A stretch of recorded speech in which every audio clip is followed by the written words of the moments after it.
মাদারীপুরে ইসলামী আন্দোলন বাংলাদেশের ইফতার মাহফিল অনুষ্ঠিত।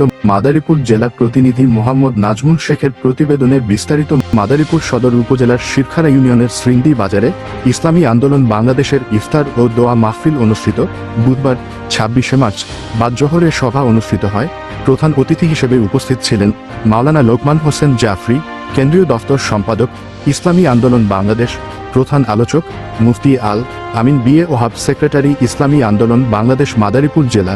বিশেষ অতিথি ছিলেন মাওলানা মুহা সানাউল্লাহ, দিন কায়েম সংগঠন, শিরখারা ইউনিয়ন।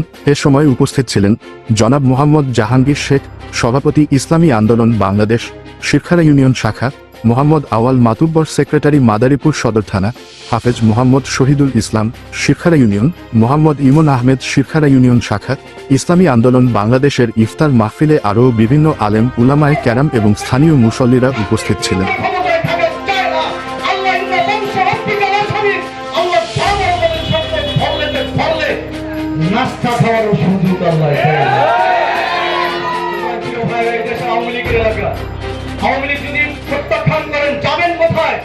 যতদিন থাকেন ইসলাম নিয়ে থাকবেন, কারাগারে নিয়োগ করতে পারেন।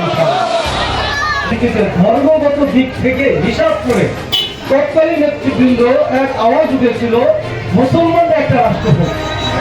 সেই ভিত্তিতে সেদিন পূর্ব পাকিস্তান আর পশ্চিম পাকিস্তানের পাকিস্তান হলো।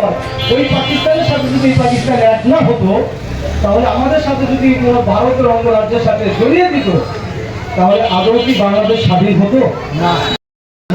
হাসিলের চেষ্টা করবো। আন্দোলনের নীতিমালা ও নিয়ম শৃঙ্খলা যথাযথভাবে মেনে চলবে।